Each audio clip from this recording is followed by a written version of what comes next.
With a Donald Trump presidency, we will finally evict all of these illegal aliens that are coming here and stealing jobs from Americans. If you break into my house, should I just accept you because you washed my dishes and made my beds? I say no. I say you need to go back and come back in the right way. So is that what the Indians should have told white Americans? Absolutely. Ask Cochise if border control is important. Because the original illegal alien are European white folk in America. Agreed. And so should the Indians stand up today and say, deport all white folks back to Europe? Well, should we learn something from their mistake? Because we are here now. Or should you learn something from their compassion to give other people an opportunity like was given to you and your ancestors? Learn from their compassion. That's what you should learn from. I say learn from their mistakes. Ask Geronimo if taking care of your borders is important. We need to do that now. And I agree with Cochise, Geronimo, and Sitting Bull. Letting in the white man was the worst mistake that the Indians ever could have made. I agree with you. That was one of the greatest mistakes. Even right there in South Africa, they got a similar problem. She was talking shit about Mexicans, and he got pissed off. Governor Abbott's desk and has been signed by Governor Abbott. Basically, the anti-sanctuary city bill has been passed and is now law. And what that bill says is that if local law enforcement or state police view a criminal activity afoot, they make a stop on that state crime, and then they can inquire into the status of an individual's residence. Are they a lawful U.S. citizen?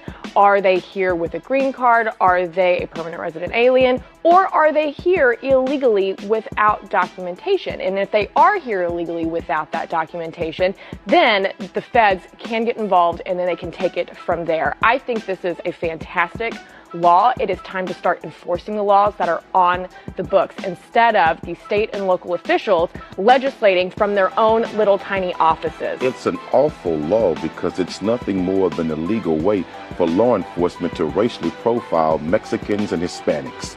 This law was written into existence by Governor Abbott to specifically go after a said group of demographics here in the state of Texas. Secondly, it is awful that we want to call them illegal immigrants to the point to where if a cop does not do his job according to this law, he can be charged and arrested, and the cities can be given a $25,000 fine per day.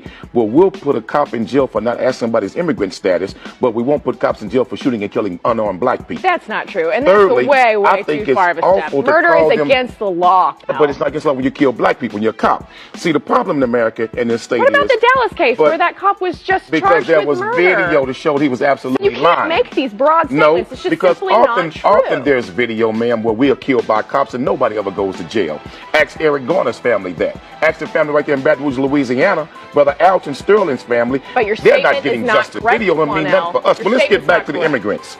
I would say to the Hispanic and Mexican community, what you got to do now, hook up with the black community and unite in political power, because if Mexicans and black people unite in Texas, we can control the governor, we can control the lieutenant governor, and we can control politics in Texas, period. I'm saying to the Latino brothers and sisters, don't fight them by yourself. If you hook up with black people and we unite, I'm telling you, we can run Texas and then pass laws to deal with those who hate us. You're advocating for criminal activity, Quanell. These people are not here lawfully. They need to do what our ancestors did, what many Mexicans have done. No, wait a minute. Don't interrupt me. Your ancestors came here illegally.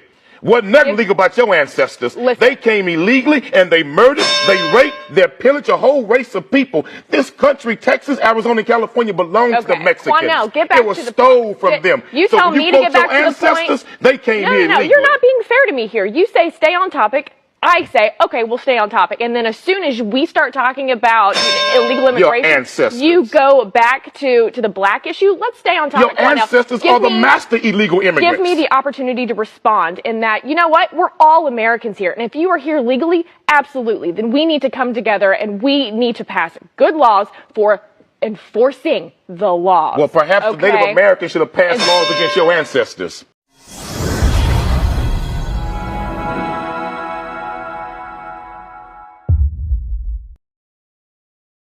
There is something that I have never understood about the people of the palm color. You know, why? Because they have a sense of entitlement and audacity, and they are people who don't like being accountable. So everyone knows that the whites are not originally Americans. They were welcomed by the Indians. I don't know if you call them the Red Indians, but they are original tribes in the as in America, as a continent itself, as the United States of America. They are indigenous tribes, right? So, and Indians welcoming white people, by the way, I think it is one of the greatest mistakes that has ever happened in human history. So I'd like us to watch a video of how a black man was deconstructing white people on the same history, and also Indians reacting to the fact that Trump was trying to revisit the 14th Amendment of 1868 about the citizenship of the native Indians in the United States of America. But before that, guys, kindly make sure that you subscribe to this channel. Let us become a family. Let us become a community. Number 2, make sure that you leave a comment, because I'd like us to have the conversation going on in the comments.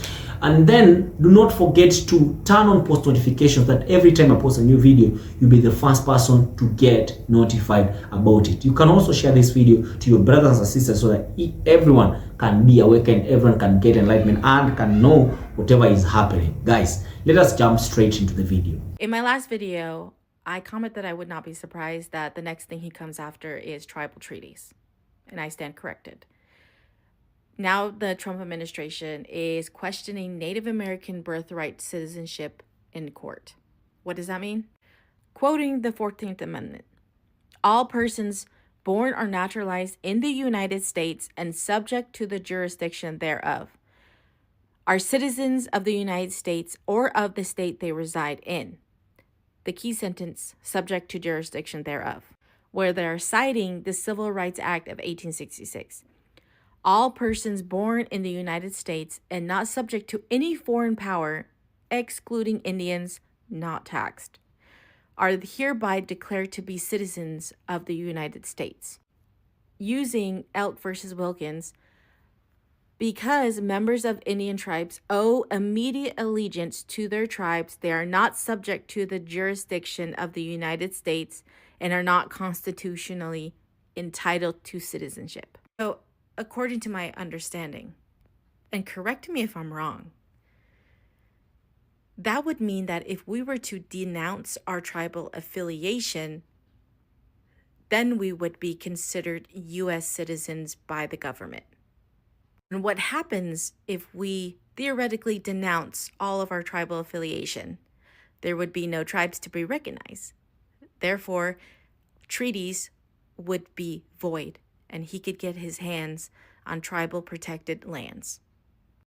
I will never denounce my tribal affiliation. That is nuts. Let me know what you guys think. Breaking news. The Trump administration questions Native Americans' birthright citizenship in court. The Trump administration argued in court to limit birthright citizenship for certain groups of people here in the United States. Part of their argument involved questioning whether Native Americans, who are citizens of their own tribal nations, qualified for U.S. citizenship under the 14th Amendment. The 14th Amendment, which was ratified in 1868, states that all persons born or naturalized in the United States and subject to the jurisdiction thereof are United States citizens. This basically means that anyone born on U.S. soil automatically is a United States citizen. However, the Trump administration is focused on one phrase of the 14th Amendment, subject to the jurisdiction thereof. And they argue that not everyone born in the United States qualifies as subjects to the jurisdiction of the United States. The Justice Department cited the Civil Rights Act of 1866, which was ratified 2 years prior to the 14th Amendment, and is one of the earliest laws that define citizenship.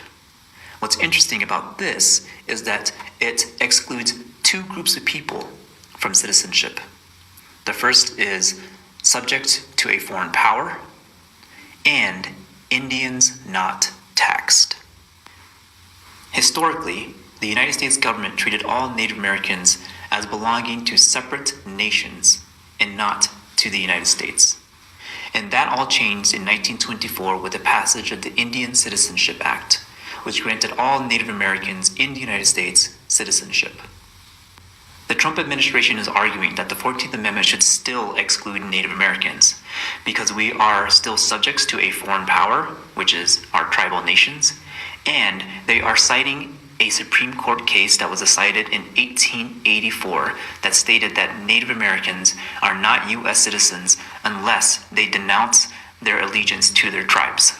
This is very controversial because the United States government and tribal nations have a long-standing agreement stating that Native Americans can have dual citizenship with the United States government and with our tribes. And the arguments that the Trump administration is trying to make will undermine all of this and throw away hundreds of years of treaties and negotiations that allow us to have our tribal sovereignty today. In addition to that, the 1884 Supreme Court case that decided that Native Americans are not U.S. citizens unless they renounce their tribal allegiance was basically deemed useless after the passage of the Indian Citizenship Act of 1924. So I hope we've all seen that black brother who was trying to share some knowledge with the white lady there, and then I hope we've seen how these different Indians have been trying to explain this whole saga, right? And the issue of illegal immigrants, the issue of illegal immigrants in the United States, I think the whites were the first illegal immigrants. Why? This is because these people went into the Americas. They saw natives living there. They killed them, destroyed their civilization, raped them. You know, they did so many atrocious things which do not align with humanity or the human race. And I've never understood why white people don't like accountability. They really don't like accountability. Like, if you tell a white person to be accountable, it is like you have insulted them. Their ancestors stole land, killed, raped people, just occupy America. But they don't want people who are not original for America to move out. To move out. They want people who are not native, who are not originally Americans, to move out because they're illegal immigrants, and yet they themselves are not Native Americans, right? So this is a problem of I think this is a problem of capitalism and individualism, where everyone from the white race has it. Like, they want to acquire, they want to control, they want to dominate, but they don't want to be accountable, and they think other people are less of human beings and they can just wipe them out, right? So we see what and this is something that even back home here, even back home, we see them doing it. We see them doing it back home here in Africa. So just take, for instance, Trump administration is trying to wipe out Indians who are Native Americans, by the way. Of course, something that goes against the 14th Amendment of 1868, which says that the people who are Native Americans, the Indians, are U.S. citizens by birth, right? And I think white Americans are just forgetful, because if you know, you guys, that came to this land and conquered it, you must respect the people who are in there. And the audacity, the audacity is what shocks me the most. And why would you ask documentation from indigenous Americans? Why would you ask for documentation from these people who are Native Americans? This is something that is uncalled for, right? And the same fate is happening in South Africa, and the whites people are going to fully claim ownership of South Africa very soon, and South Africans are not ready for this.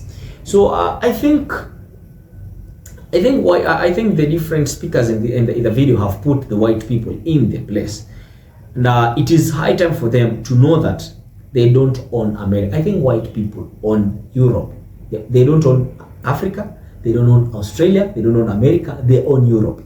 But they went these lands, conquered, and they're trying to take control of these lands, which is totally wrong.